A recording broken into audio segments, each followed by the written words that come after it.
Hello, everyone. Welcome back to the Untold Season podcast with Heather Gabrielle. In today's episode, we talk all things softball. So please give a warm welcome to these wonderful ladies, Felicia Connolly and Averi Sullivan. And at the end of the video, please subscribe, like, and comment, and I'll see you guys in the next one. Bye. So, thank you for being here again. So, how have you guys been since, the last couple of weeks? Pretty good. Yeah. Since the last time I think we've won 2 more games. Yeah.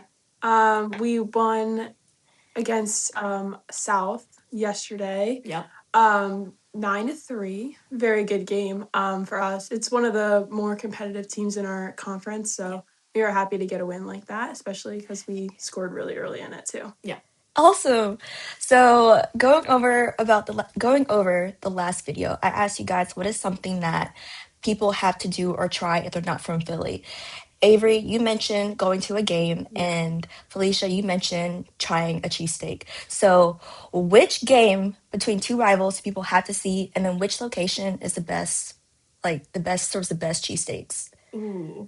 Okay, so I'm gonna say Phillies game because I think that's I've only been to Phillies games. And I think the two teams, I feel like Mets and the Phillies are a really big rival, especially because it's in conference. It's like who doesn't want to be there? Okay, and then oh my gosh, I don't even know.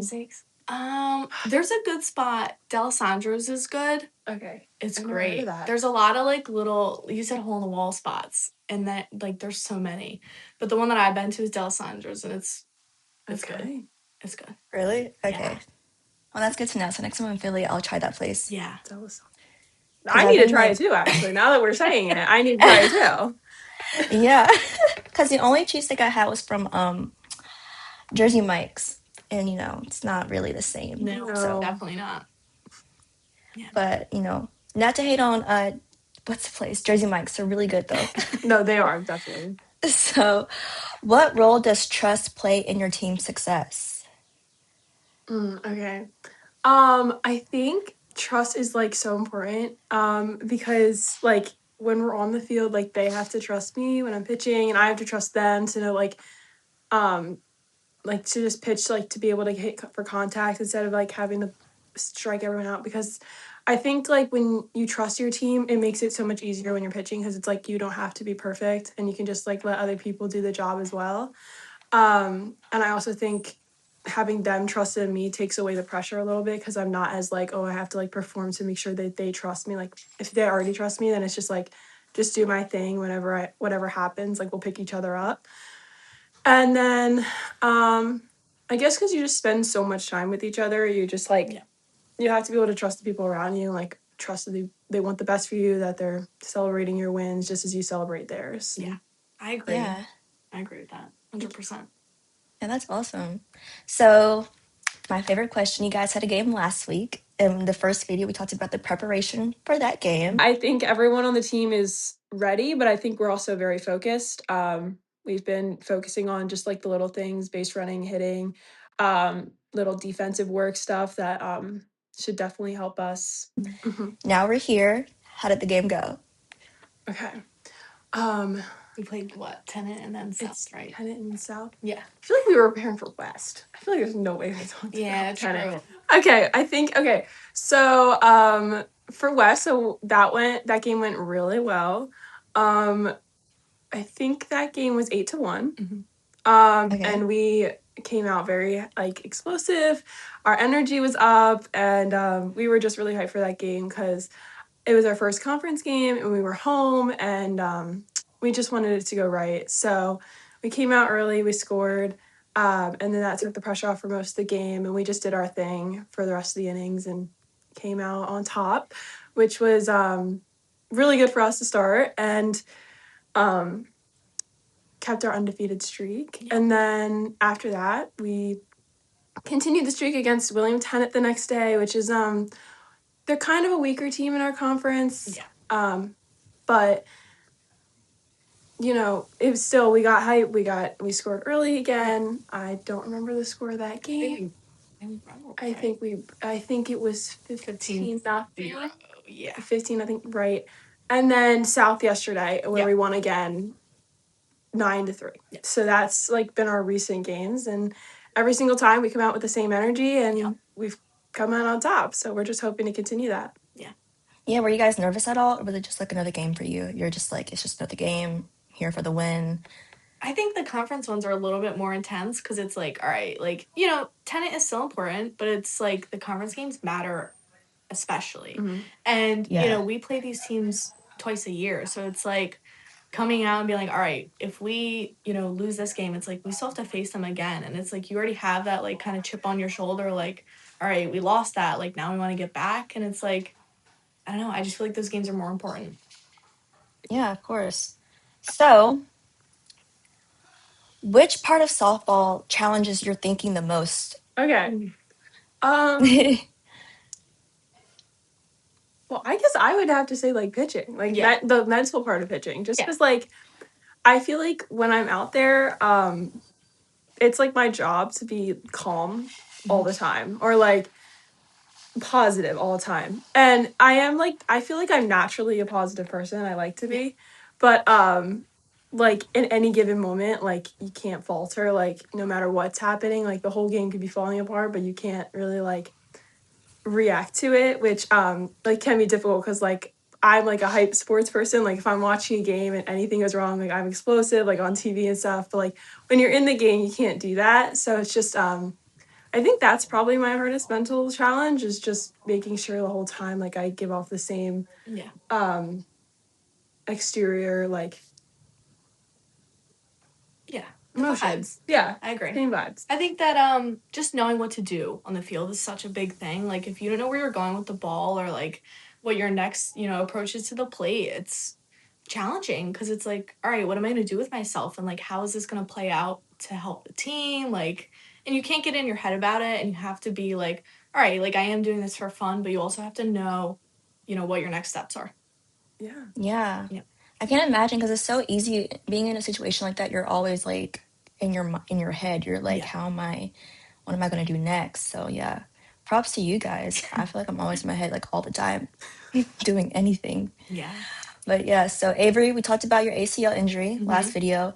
So even though you're not on the field, you're still connected to the team and the sport. So what advice would you give to someone in a similar situation, like someone who can't play like they used to, but still wants to stay involved and have fun and not be left out until they heal? I think you have to take a step back and see that, like, how much effort have you put in? Like, I've been playing for 14 years, and it's like, it's been such a connecting point to, my friends and my family and just everything. And it's like, to just throw that all away after one injury, like knowing that there's a chance that I can be back or just still be involved, it's like, you just got to take a look at that and be like, no, I still do want to be involved. And you do have to push through and get over, the surgery and the waiting and all this, that, and the other thing to try and come out on the other side. Yeah, that's actually pretty good. So what's a feeling you get from softball that no other sport or activity can give you? Oh my gosh. I feel like kind of just sometimes the feeling of like winning, because like I feel like when you go through life, like you have successes and stuff, but like there's never like a definite ending. Like kind of like getting a job, like you get a job and you're happy about it, but you have to still like you go and do the job. Like instead of softball, like when you win a game, like you've won it, like there's no going back and you don't have to continue it. Like, you just know you have that win and it's never going to change. So like that's why celebrating like wins is like so nice, because they can't like take it back, you know what I mean? So I guess that's like a feeling that I love. It makes me happy, and like to know that I can like celebrate, and I'm not like, oh, like what's gonna happen about it? Like no, it'll always be there. So Yeah, that's good. I think the adrenaline rush, I feel like just like in a tense spot in the game, it's like, what are you going to do? Like, are you going to falter under pressure, or are you going to, do what you got to do, and you want the next play, and you want, this pitch to hit, or this, that, and the other thing? Yeah. The closest thing I've done playing softball, which I don't really call it, but we use the bases, it's just kick pin. That's like the closest thing I can compare to softball with. It's just kick pin, just because of the bases were there. And so even though like maybe your bases are like further out, with softball, but I know when I was running to the first base, I was tired in the second base. So Yeah, that's real. I can't. Yeah. Yeah. So I can't imagine like running like all the bases around. Like I feel like I wouldn't even make it. So yeah, like I think softball is a really really good sport, and you guys make me more interested in softball. So I wasn't interested in softball before. So now I'm like really into the sport. Yeah. So yeah. And so what's one thing you hope your teammates remember about you? Ooh, that's a tough one. What do you think? Okay. I hope that my teammates remember about me that um I didn't fall under pressure. I don't know, that's important to me. I don't know why, but like I like people to know that I'm dependable in pressure situations. Um because like I feel like my personality, like I'm kind of like fun and outgoing, so I feel like they're going to remember that anyways. But just like as my teammates and stuff, like they can rely on me in like different situations, on and off the field, and I think that's what I would want people to remember about me. Yeah. I think Yeah, I think being humble, I think that's such a like overlooked trait is like, listen, you do all these good things or you make a good play or you have this and it's like just being able to step back and be like, all right, I did that, time to move on to the next one. And it's good to live in like the applause and all this, that, and the other thing, but being able to just be humble, I feel like that's a thing that I don't know, I want to be remembered.